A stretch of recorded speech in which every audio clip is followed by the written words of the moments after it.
Okay, so dating part 5. This is going to be a bold take for me because I'm about to use some of Lacan's concepts, especially the real, the imaginary, and the symbolic. And what I want to do is I'm going to talk about what it means when we say we want somebody that's real. Or maybe you've heard this expression before where a woman says, I want a real man, right? I want a real man. I want a real relationship. What's really, you could say, contradictory, or I don't even know if that's the word, but I guess the better way to put it is what's really ironic about this is that they're assuming they know what is real, what a real man is supposed to be like, what a real relationship is supposed to be like, what being real is. Now, when I say being real, I mean that in the sense of how we act. You know, are we kind of doing some performative thing for each other? The hilarious part about the dating world is that a lot of it is performative. A lot of it is. And even when it isn't,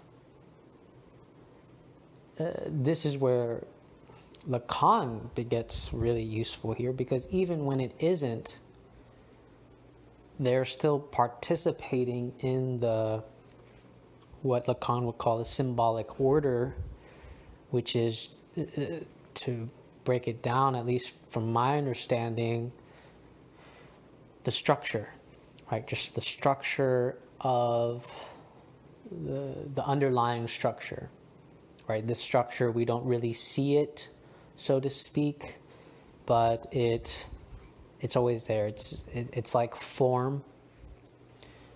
Recently I've been listening to Todd McGowan's podcast, so right now all of my knowledge is predicated on his knowledge of Lacan and Zizek and so on. So if I make any errors, please correct me, fellow Lacanians, I guess that's how you would say it.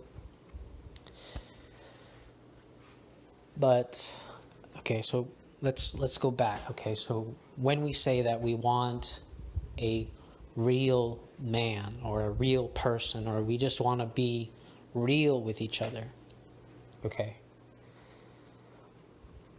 this idea of being real is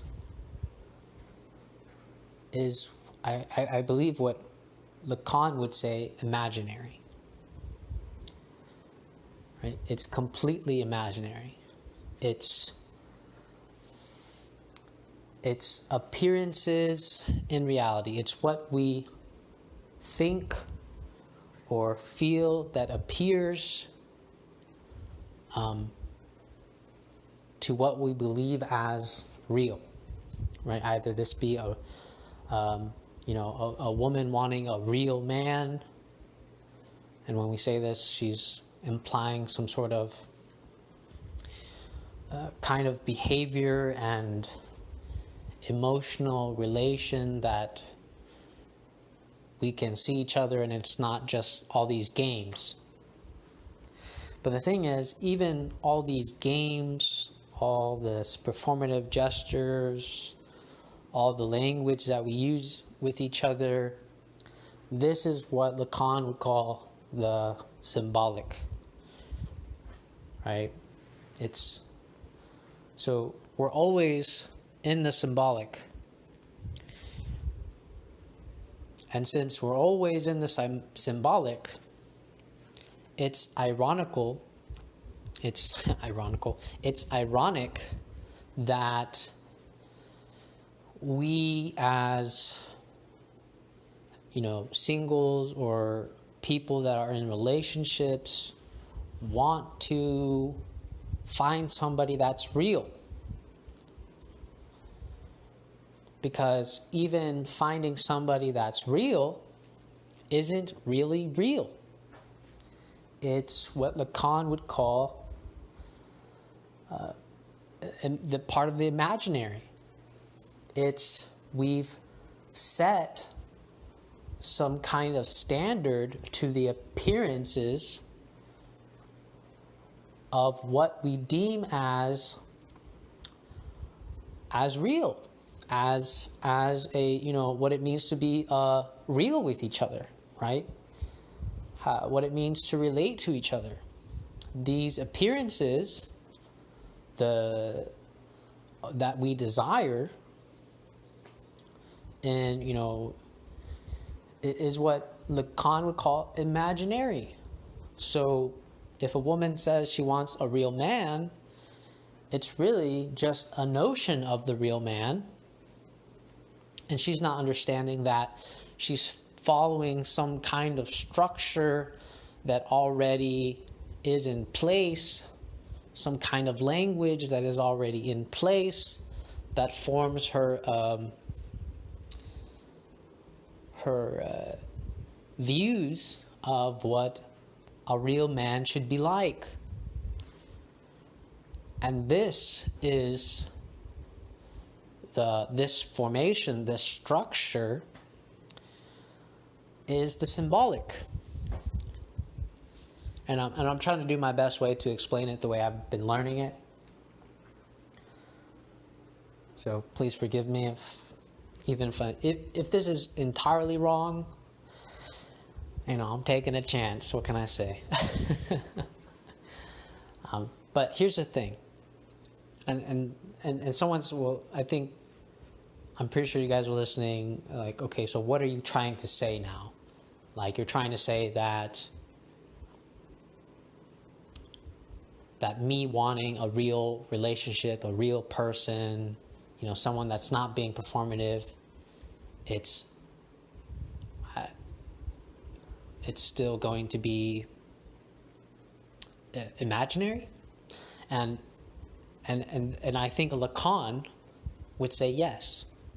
And that's what I'm trying to say too, is that this is all part of imaginary, the content, right?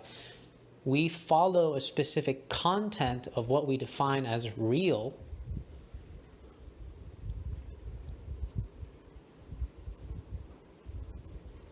But the thing that gave us the structure for this content is the symbolic. And this is what we don't realize when we're going through this dating process, is that we're already in the symbolic, and that it's already ironic that we're looking for somebody real. Now, so I'm pretty sure our questions are this, right?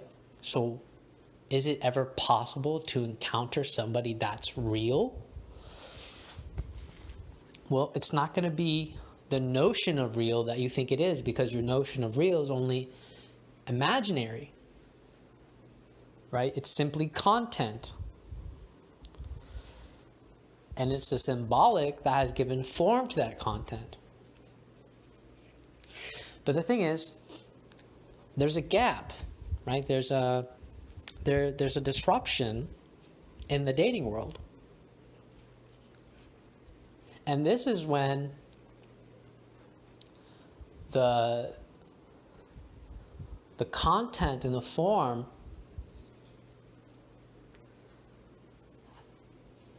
are not, it becomes apparent that there is a disruption in the content and the form. Or better yet to say, actually, it's better to put it this way. When there's a disruption in the form, in the structure that gives the content of all of our notions of what a real man is, of what a real relationship is, and so on, when there's that disruption, maybe a better way to phrase it, when there's a shattering of all these illusions that we've created that we don't even know that we're following, once those get shattered, we encounter the real. And this is what I would call, and this is what Lacan would call, that the real is the impossible. And this is when the single person or the person looking for love would realize that there is no such thing, that it's actually impossible that the real man, or at least her notion of the real man, is impossible. Her notion of a person being real is impossible.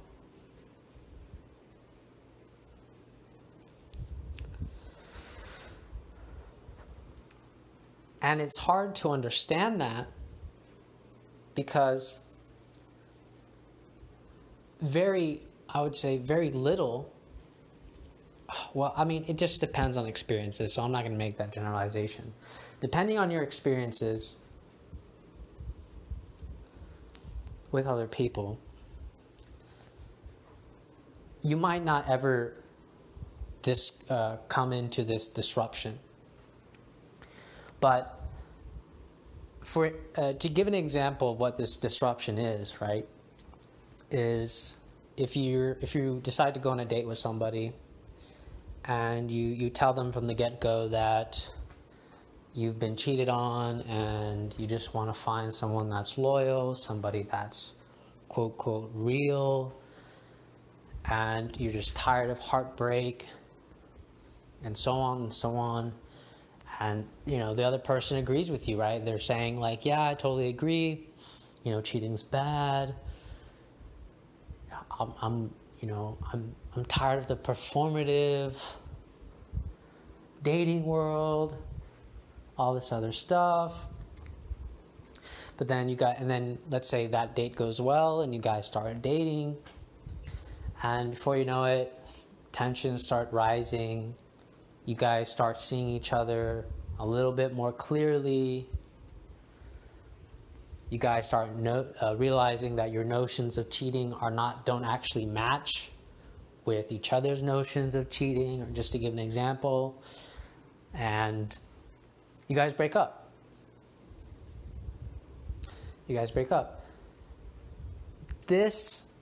So the breakup, right? The breakup is, what I would call the breakup is the imaginary.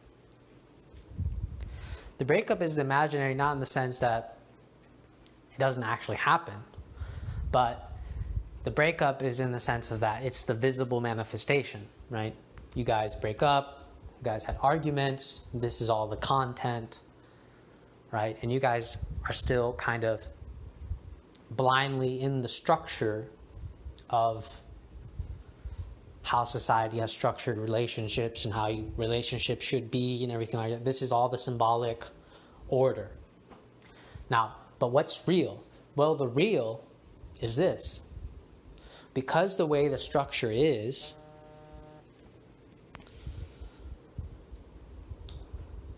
breakup, we try to always avoid breakups. And we always try to, I better phrase it this way. It's not that we try to avoid breakups. We try to avoid heartbreak. This avoidance of heartbreak, of trying to avoid heartbreak, is what I think Lacan would call the real, because it's impossible. You can't not avoid heartbreak. It's impossible to avoid, just as it's impossible to avoid falling in love. So the idea that the dating world is structured around negating heartbreaks, right? We always say this, right? I want to find a real person because I don't want to have a heartbreak again, right? That's impossible. And that's what Lacan would call the real, in my opinion.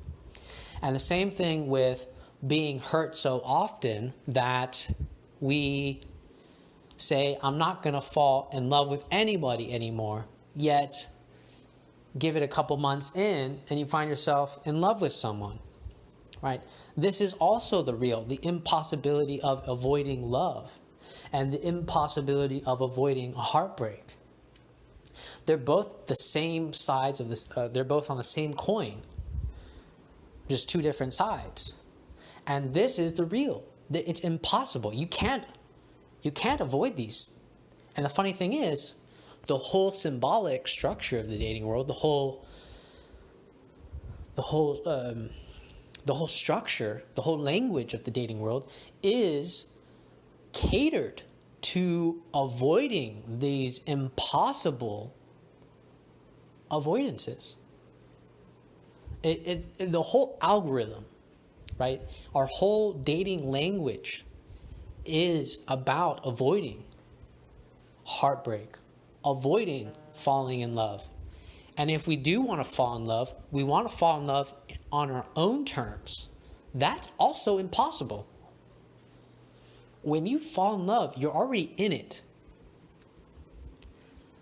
There's no logical planning to falling in love.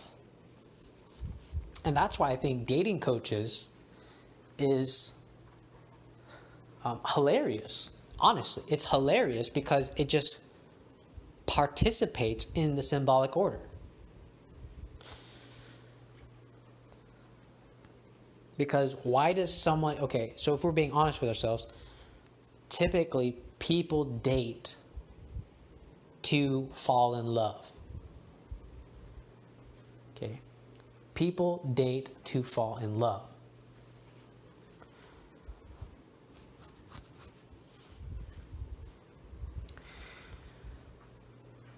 And so this idea that there's a real man out there, that there's a real relationship out there, that's all just content that the dating world has fed you through its language, through its structure, right? The language is the structure, right? All these signifiers.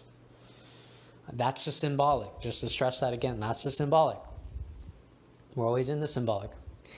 And the impossibility, the disruption that always happens is that we cannot avoid heartbreak. We cannot avoid falling in love. We can't try to do some logical planning to fall in love. Those are all impossible. And the fact that these are impossible shows the contact with the real.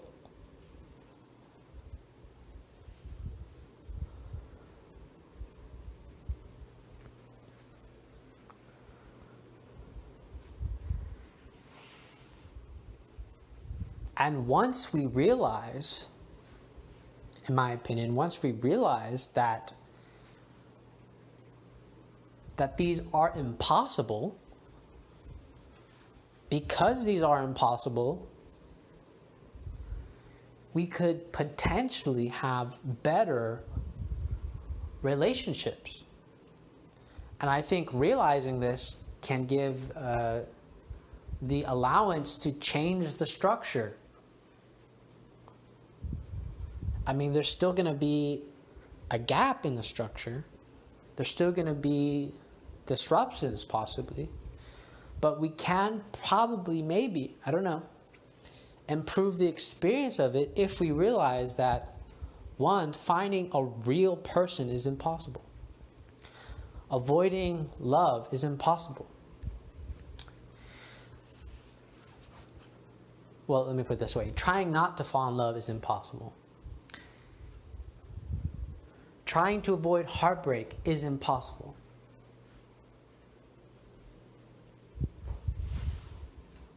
And all the imaginary content would just be all the visible manifestations of breaking up, the heartbreak, all the visible manifestations of falling in love. This is all imaginary. It's all imaginary. but it's the impossibility of avoiding these things that's the real. And then when we realize that, when we realize the real, and that this is the symbolic order that we're participating in, the structure that we're participating in, we can, I think, begin to choose, in some sense, to have better experiences the moment we realize the impossibility, the real. When we realize the real, I think we can have better experiences. And I think we can change the structure of the symbolic once we begin to realize these impossibilities. But until then, everything is just a part of the imaginary and the real, right? We don't ever see or notice the symbolic in some sense, because our whole language is just, we're in it. It's like trying to see out of the fishbowl when you're a fish. I mean, or it's like trying to, I don't even know. I guess that's not a good example. It's like trying to be a fish in a river and like observe the world from outside of the river. Like you're in it. But once you realize that impossibility from you seeing, right, that gap from land to water, and you realize that there's that impossibility of you ever witnessing that notion without, somebody pulling you out, then that is the real, that impossibility.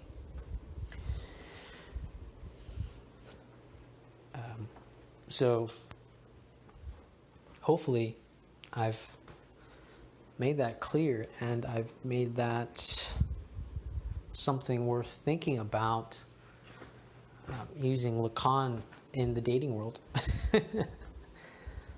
All right, that's enough from me. Okay, take care, guys.